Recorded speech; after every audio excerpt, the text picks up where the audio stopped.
A 9-year-old girl entered a motorcycle club's bar, gripping a loaded firearm, demanding to know which man present was her biological father. She declared that her mother was on the brink of death. She explained that one of the men assembled was her dad, and she had only 3 days remaining to locate him before being placed into the foster care system. Jack, the leader of the Iron Demons, rose to his feet with deliberate caution. He urged her gently to lower the weapon. She refused, insisting that someone must acknowledge their paternity first. Her voice cracked as she spoke, saying her mother had directed her to this location and was never mistaken. Jack inquired about her identity. She introduced herself as Lily Chan, explaining that her mother was Rebecca Chan, who had worked as a bartender at this establishment 9 years prior. Every member of the motorcycle club in that space had memories of Becca. She had been attractive, intelligent, and the sole woman who had ever departed from their lifestyle with dignity intact. She had vanished one evening without providing any reason. The mystery of her disappearance was now solved.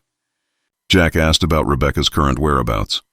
Tank, serving as the club's enforcer, posed the question.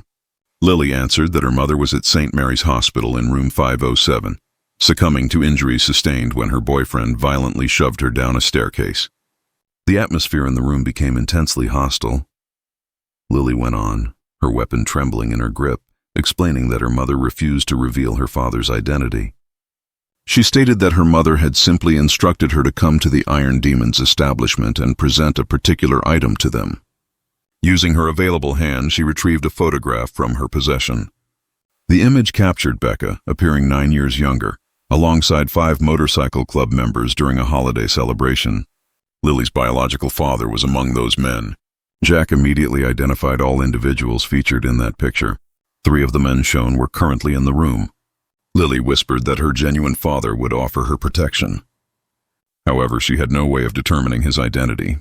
She added that her mother was withholding the information because she feared someone.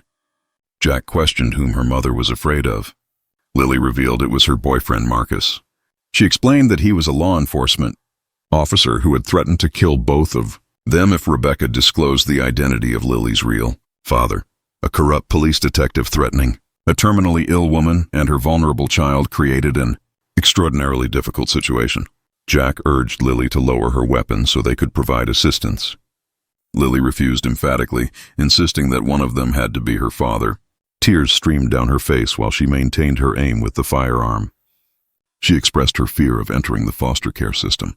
She revealed that Marcus's associate managed the group home facility, and he had already informed her of the fate awaiting attractive young girls in that place.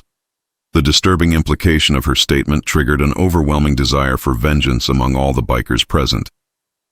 If your belief is that motorcycle club members can be honorable people, please subscribe to this channel and demonstrate your support. Snake, their technology specialist, was immediately working on his computer. He identified the man as Marcus Thompson, a detective employed by Metro Police Department. He had accumulated 3 formal complaints regarding the use of excessive force, all of which had been dismissed without consequence. Snake continued, noting that the Internal Affairs Division refused to investigate him. He enjoyed protection from Captain Walsh. Tank responded with anger, noting that Walsh managed that foster care charitable organization. He identified it as the facility that had been featured in news reports concerning disappeared children. Jack observed a critical detail regarding Lily's handling of the firearm. She maintained perfect form with an appropriate grip and kept her finger positioned away from the trigger mechanism unless prepared to discharge the weapon. Jack inquired about who had provided her with firearms instruction. Lily answered that her mother had been her teacher. She quoted her mother as saying she might require that skill eventually. Lily's voice fractured with emotion. Jack arrived at a crucial decision. He told Lily he needed to share something significant with her. He explained that every man present would assume the role of her father until they determined biological paternity.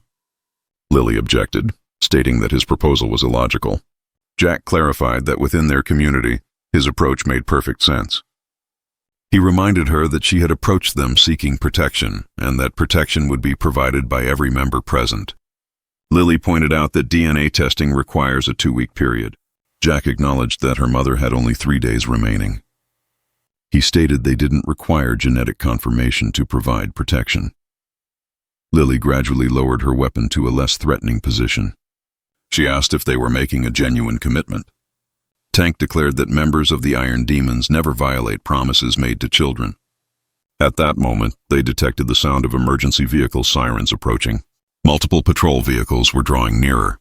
Jack asked Lily whether she had contacted anyone. She denied making any calls, but revealed that Marcus had installed tracking technology on her cellular device. Snake demanded immediate possession of the phone. Lily surrendered the device to him.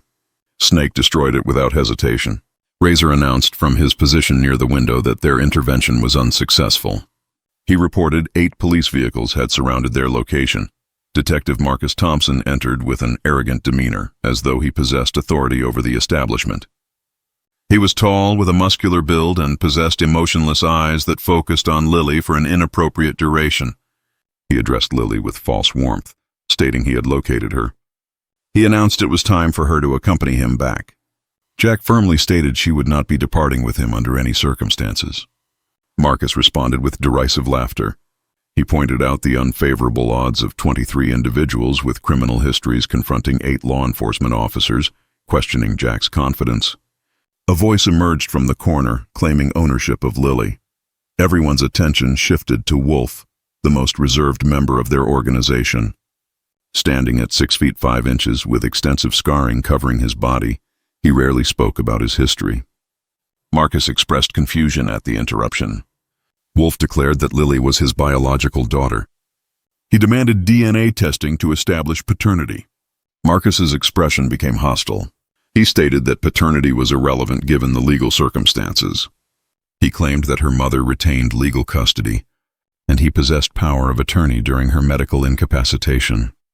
Lily spoke loudly, accusing him of coercing her mother into signing documents while she was under sedation. Marcus challenged her to provide evidence of his wrongdoing. Dr. Patricia Kim made her entrance at that moment. She had been sent by the young girl's mother. She announced her ability to prove the allegations. She identified herself as Rebecca Chen's attending physician and stated that her patient was conscious and communicating. Marcus's complexion became pale. He declared that scenario was impossible. Dr. Kim interrupted, clarifying that while the injuries were significant, they were not life-threatening. She stated that Rebecca had been conscious for 2 hours, providing comprehensive testimony about how Marcus had pushed her down the stairs. Marcus quickly attempted to discredit her claims by suggesting she was confused due to head trauma. Dr. Kim countered that the security camera recordings were not subject to confusion. She revealed the existence of footage from a stairwell camera that Marcus was unaware existed. Marcus reached for his service weapon. 23 motorcycle club members responded with greater speed. Jack issued a warning advising him to consider his actions carefully. He pointed out that Marcus was surrounded and his fellow officers outside were questioning the duration of his absence. Marcus's radio device produced static. A voice requested confirmation on whether Thompson required assistance inside the building. He retrieved the communication device. He responded negatively, claiming he was merely conversing with the girl. However, Lily seized Jack's phone and contacted emergency services before anyone could intervene. Marcus verbally attacked her with profanity. He lunged aggressively toward her position. Wolf intercepted him mid-motion and drove him against the wall with sufficient force to dislodge hanging pictures. He threatened Marcus with death if he touched his daughter. Marcus snarled back, denying Lily's paternity. Marcus retrieved his radio communication device. He broadcast to all units that they were responding to a hostage crisis. He falsely reported that motorcycle club members were detaining a minor against her will. Lily screamed that he was lying. The officers positioned outside began advancing on the building. The situation was escalating toward a violent confrontation. An unexpected development occurred at that critical moment. Becca Chen walked through the entrance. She should have been dying in her hospital bed. Instead, she stood before them wearing a hospital gown, appearing gravely ill but managing to remain upright. Lily rushed to her mother's side. Becca commanded everyone to remain motionless. She directed a look of absolute loathing toward Marcus. She revealed that she had recorded everything on tape, including every threat, every instance of physical abuse, and every disturbing statement he made about her daughter. She displayed a small recording device in her hand. She claimed to possess 2 years of documented evidence, including Marcus's confession to murdering 3 foster children who attempted to report their abuse. Marcus attempted to reach for his firearm again. On this occasion, Lily demonstrated superior reflexes. The 9-year-old girl discharged her weapon, striking him in the shoulder area. Her aim was flawless, precisely as her mother had instructed her. Marcus fell to the ground, crying out in agony. The police officers stormed inside with their weapons drawn. A new authoritative voice commanded them to halt. Chief Reynolds entered accompanied by internal affairs personnel. He announced they had been conducting an investigation of Thompson for several months. He stated that Ms. Chen's audio recording provided the evidence they had been seeking. They placed Marcus under arrest while he continued bleeding on the floor. Captain Walsh was apprehended an hour later at his residence. However, the question of Lily's biological father remained unanswered. I have captured your attention. Simply click the like button and subscribe to this channel to demonstrate your support. Please consider liking and subscribing. Becca directed her attention to the 5 men featured in the photograph. She stated her need to reveal the truth.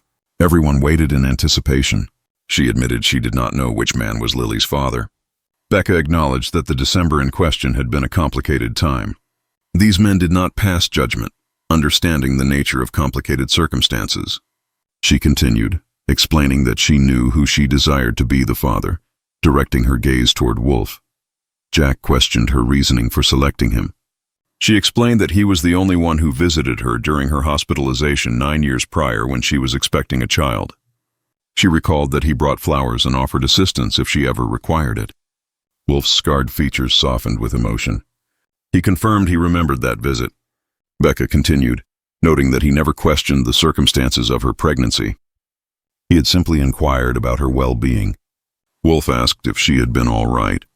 She admitted she had not been, confessing she was terrified and isolated. She added that his presence had made her feel secure. The DNA test would require a 2-week waiting period, but that time frame had become irrelevant. Wolf declared that she was his child. He stated that regardless of DNA results, Lily was his daughter from that moment forward. Marcus, still on the floor, coughed and protested that Wolf couldn't simply make that determination. Another police officer contradicted him, explaining that the law permitted such decisions. He stated that emergency custody could be awarded to any appropriate guardian when a parent was unable to care for their child. He examined Wolf's criminal history on her electronic tablet. He noted that Wolf was a military veteran with a Purple Heart Commendation, an honorable discharge, no violent criminal offenses, only minor drug possession charges from a decade earlier. Wolf quietly explained that he had sought treatment. He had maintained sobriety for 9 years. The timeline was 9 years, coinciding exactly with when Becca became pregnant. Lily had one additional surprise to reveal. She extracted another photograph from her sock. This particular image had been concealed there. It depicted a motorcycle club member holding an infant at a medical facility, though the person's face was obscured in the picture. Lily explained that her mother had preserved this photograph. She quoted her mother as saying her father had held her once after birth but was forced to leave. Wolf's eyes filled with emotional tears. He confirmed his identity as the person in the image, stating he was the one who held her. Becca nodded in confirmation. She recalled that he had said she was perfect and deserved a better life than what their lifestyle could provide, which prompted her to flee. She expressed her attempt to provide Lily with a conventional upbringing. Wolf responded darkly that normal circumstances had resulted in Marcus entering their lives. Becca cried, believing she had failed in her duties as a mother. Lily firmly disagreed with that assessment. She reminded her mother that she had taught her firearm skills and provided her with a weapon. She acknowledged that her mother knew she would need those skills eventually. Becca admitted that her instruction had been perhaps too thorough, noting that Lily could have delivered a fatal shot. Jack observed that she had not done so. He noted that her shot was intended to disable rather than kill. He recognized that as demonstrating remarkable control. The DNA test results were completed 2 weeks later. They confirmed Wolf as Lily's biological father. However, by that point in time, the confirmation held no significance. The entire membership of the Iron Demons had already embraced her as family. She had effectively gained 23 fathers, each contributing unique knowledge to her development. Jack provided instruction in strategic thinking. Tank taught her about physical and mental strength. Snake educated her in computer technology. Razor trained her in mechanical repair. And Wolf provided what she required most desperately. He taught her how to accept love following traumatic experiences. He showed her how to rebuild trust after experiencing betrayal and how to maintain strength while preserving compassion. Becca achieved complete recovery and married Wolf 1 year following the incident. The wedding ceremony took place at the bar where Lily had first appeared with her weapon. Marcus Thompson received a 25-year prison sentence for attempted murder and corruption charges. I am incarcerated because of the motorcycle club members. If you enjoyed this video, click the like button and subscribe. Captain Walsh received a life sentence for the deaths of 3 foster children. The foster care facility was permanently closed. 47 children were successfully rescued from that situation. Lily became the youngest individual ever granted honorary membership in the Iron Demons. She wore a distinctive patch bearing the words, "Protected Princess." However, she was not merely a princess. She was a warrior who had rescued herself and her mother through courage nobody anticipated from a 9-year-old child. The Iron Demons continue to recount the story of the evening when a 9-year-old girl entered their establishment carrying a loaded firearm in overwhelming desperation. They recall how she discovered not only her father, but an entire force of protectors. They reflect on how biological relationships don't always define family. They understand that sometimes family consists of 23 motorcycle club members who willingly position themselves between a child and malevolent forces, and they remember that sometimes a young girl with perfect marksmanship rescues everyone, including herself. The firearm Lily brought that evening is displayed on the bar's wall. Beneath it, a commemorative plaque bears an inscription. December 15th, the night Lily Chen arrived alone and provided 23 demons with a purpose to be angels. Wolf observes it daily and reminisces. His memories focus not on the fear or violence, but on the moment his daughter selected him before any DNA confirmation could occur. That represents the essence of genuine family. They select each other repeatedly, regardless of what genetic ties dictate. And sometimes they enter your existence holding a loaded weapon, desperately seeking help, and transform everything permanently. If your belief is that motorcycle club members can be honorable people, subscribe to this channel and demonstrate your support.